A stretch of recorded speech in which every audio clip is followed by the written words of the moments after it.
अच्छा इशफाक, ये बताएगा कि इस तरह पहले भी हम सुन चुके हैं कि बगावत के मुकदमा दर्ज किए जाते हैं, धमकियों के तहत, दफात के तहत मुकदमा दर्ज किए जाते हैं। क्या ये जो धमकियां हैं, जो इल्ज़ामात आयद किए गए हैं सेक्रेटरी इलेक्शन कमीशन की जानिब से, क्या वो इस नौयत के थे कि इतनी उजरत में फैसला किया जाता कि फौरी मुकदमा दर्ज होता और फौरी तौर पर गिरफ्तारी में लाई जाती?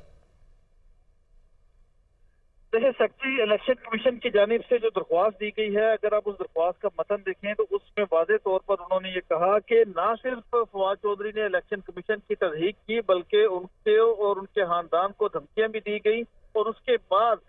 थाना कोसार में उनके खिलाफ मुकदमा दर्ज किया गया और फिर इस्लामाबाद पुलिस ने ट्रेस करके फवाद चौधरी को रात गए उनको गिरफ्तार किया। अच्छा, जब फवाद चौधरी को गिरफ्तार किया गया तो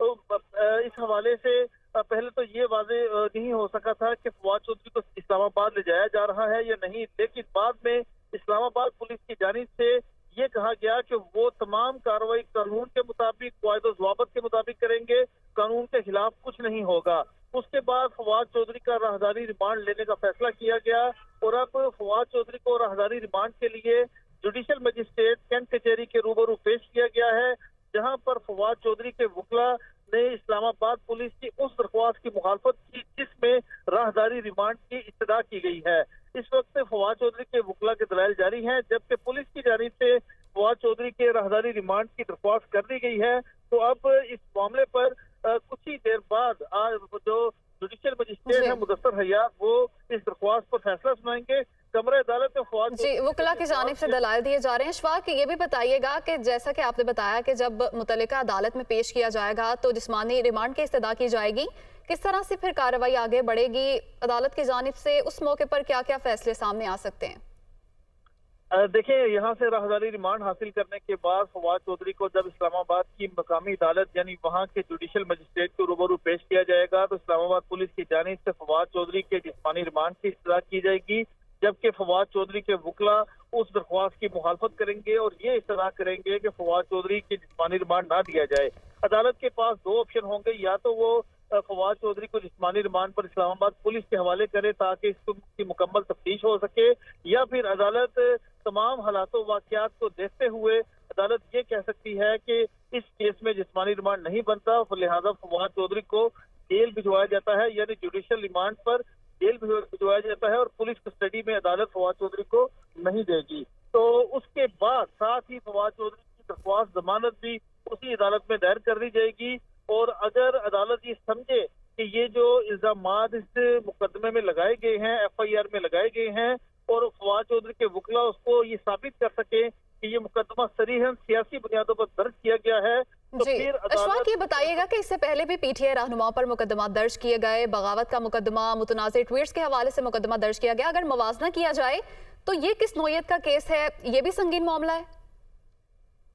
जी बिल्कुल, ये संगीन मामला इसलिए है कि ये मुकदमा सेक्रेटरी इलेक्शन कमीशन ने अपनी मुद्दत में दर्ज किया, वो खुद इस मुकदमे में मुद्दई हैं। अब उन पर डिपेंड करेगा कि उनको ये सबूत फराहम करने होंगे कि फवाद चौधरी ने किस किस स्टेज पर उनको धमकियां दी, उनके खानदान वालों को धमकियां दी, ये उनको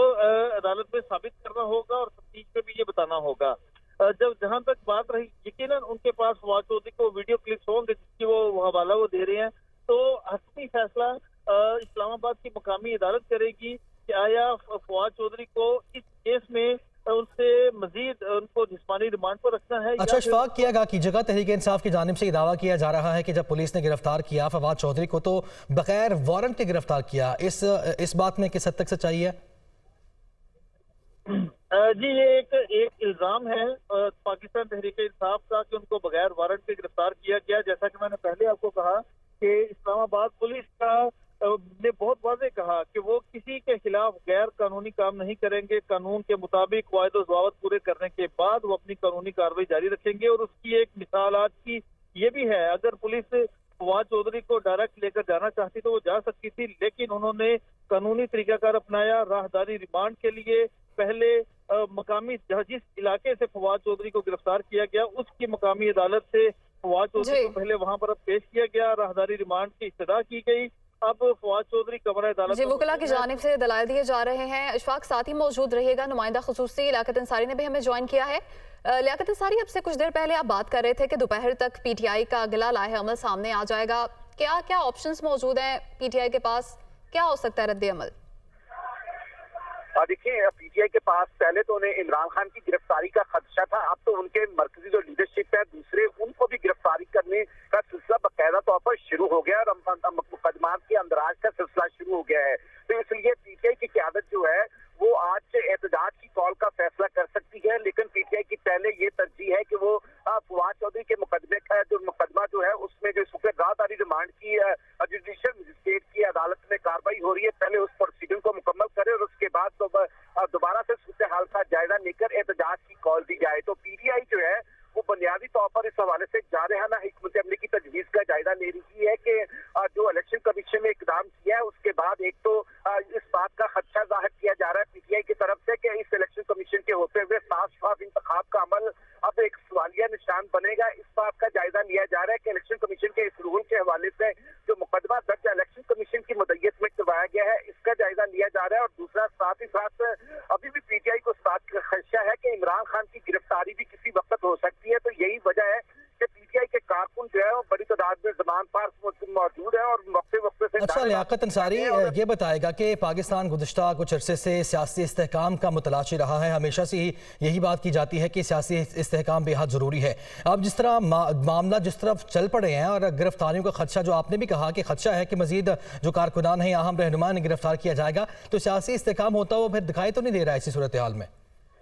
देखिए, ये तो मुकम्मल तौर पर सूरत हाल सियासी इंतशार की तरफ जा रही है और जब पंजाब में इलेक्शन का महाज लग चुका है, इलेक्शन का शेड्यूल जो है अगले 1 से 2 रोज में सामने आने वाला है और इंतखाबी कैंपेन्स का आगाज होने जा रहा है, तो उससे पहले जो गिरफ्तारियां और मुकदमात और इस तरह जो है वो एहतजाजी सियासत जो है अगर वो शिद्दत इख्तियार करती है तो फिर इंतखाबी अमल जो है उसमें भी इस तरह की एहतजाजी जो सियासत है उसमें शिद्दत आने के बाद इंतशार के वाकयात और लड़ाई झगड़े के वाकयात बढ़ सकते हैं। पीटीआई जो है अब बहरहाल उसको तो आपने इमरान खान के हवाले से वो खासी उनकी लीडरशिप ये वाज़ेह तौर पर कह चुकी है कि हमारी रेड लाइन जो है वो इमरान खान है। तो इस तरह की सूरत हाल को देखते हुए खदशा यही है कि पीटीआई के रहनुमाओं के खिलाफ अगर मजीद मुकदमात और गिरफ्तारियां होती हैं तो दूसरी जानब जो है पीटीआई जो है वो एक केयर सेटअप पर भी मुतमईन नहीं है, इलेक्शन कमीशन के रोल पर भी मुतमईन नहीं है। तो इस तरह तो पंजाब में जो है बिलखसूस लगता है कि महाज बनेगा, क्योंकि एक तरफ